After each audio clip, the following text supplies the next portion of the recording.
back! So, part 3 na tayo at ang gagawin naman natin ngayon ay ang double crochet. So, sa materials, yun uli.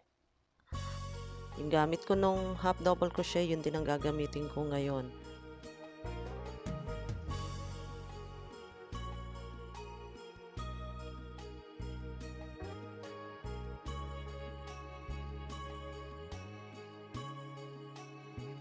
So, start ulit tayo sa slip knot, then foundation chain.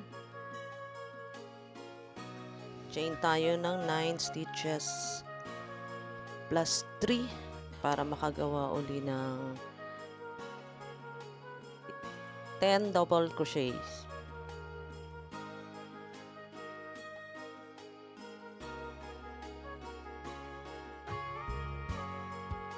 One, 2, 3, 4, 5,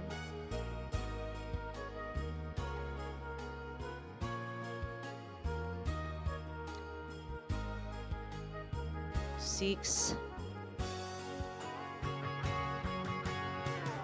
7, 8, 9 plus 3.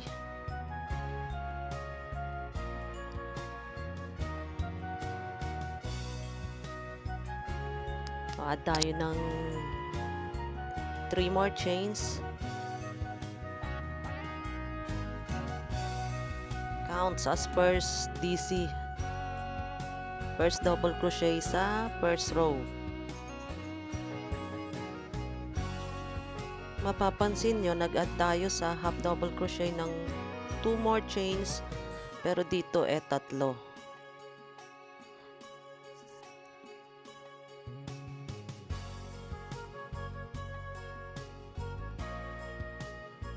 Yarn over, insert yung hook dun sa ika-4 na chain. Ang bilang niyan from the hook.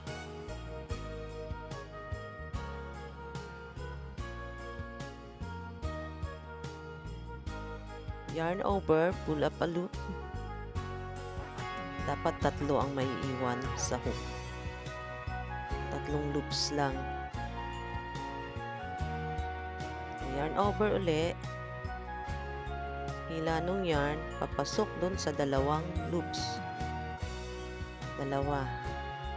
So, 2 ang matitira sa hook.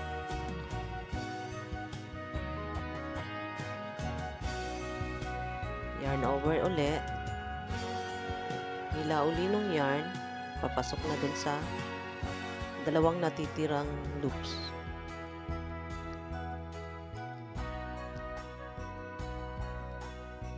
Ayan, nakagawa na tayo ng isang double crochet. Uulitin lang natin yung step or procedure para uli sa isa pang double crochet hanggang dun sa dulo ng foundation chain. Tuloy-tuloy lang yun.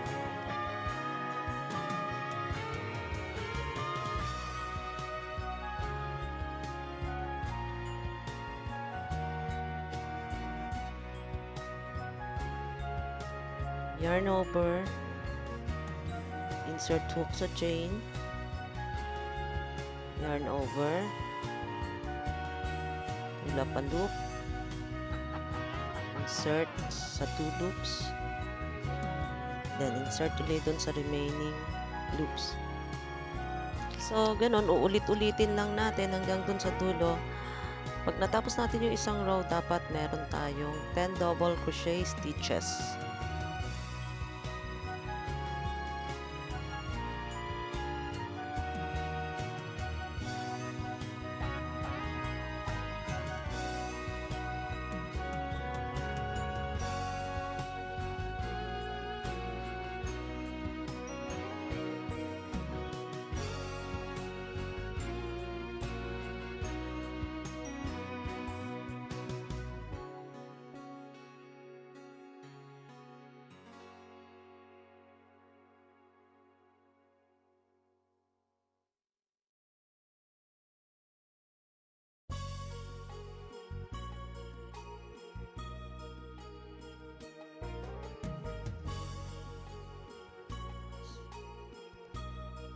Sa tuwing mag-i-start tayo ng project, dapat lagi tayong magbibilang. Na katulad ng sabi ko nung una, laging magbilang para alam natin kung may na-miss tayo o sumobra tayo.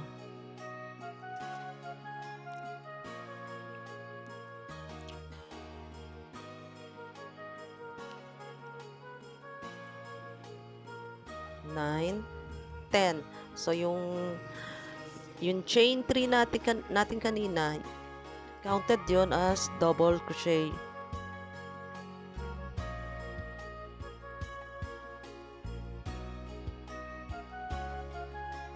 Row 2.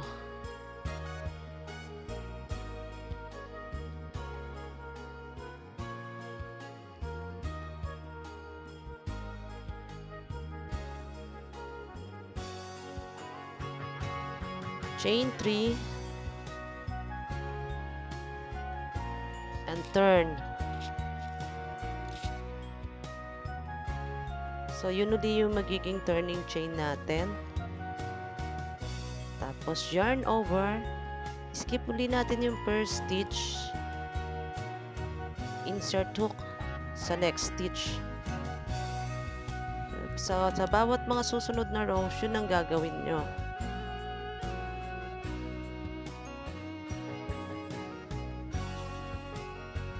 Ulit-uli nung paggawa ng double crochet hanggang sa dulo ng row. Paulit-ulit lang. Dito ang gagawin natin ay mga 4 rows para mamaya makita nyo yung pagkakaiba ng half double crochet sa double crochet. Pareho silang 4 rows.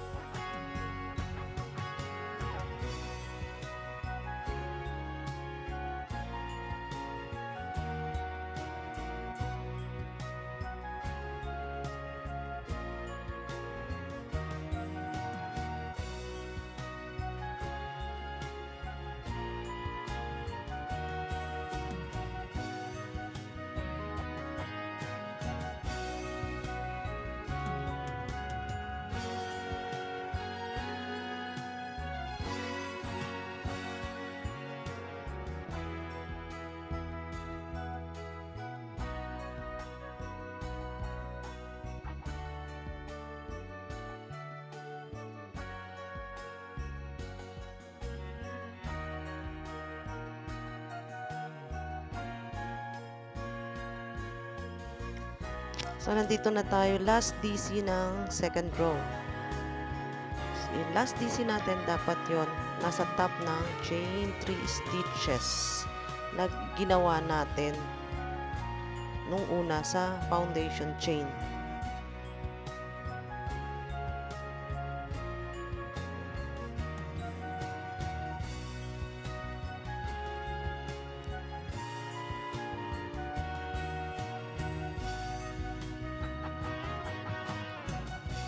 Row 3, ganun uli, chain 3, skip per stitch, work double crochet sa next stitch hanggang sa dulo ng row. Paulit-ulit hanggang sa row 4. Yun din ang gagawin.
So, ayan, tapos na tayo.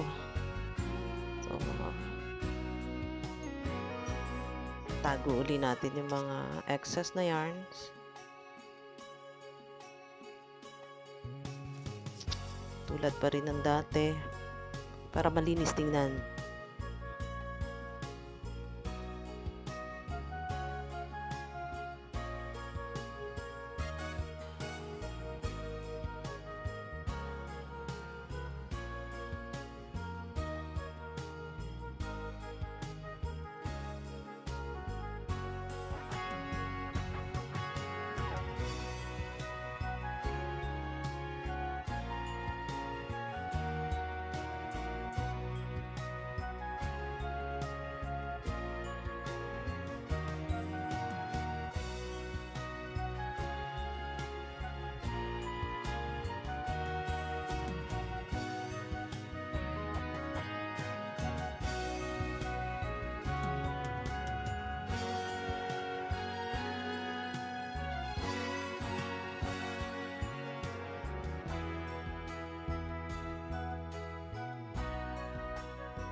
So, ayan, tapos na 4 rows ng 10 double crochet stitches.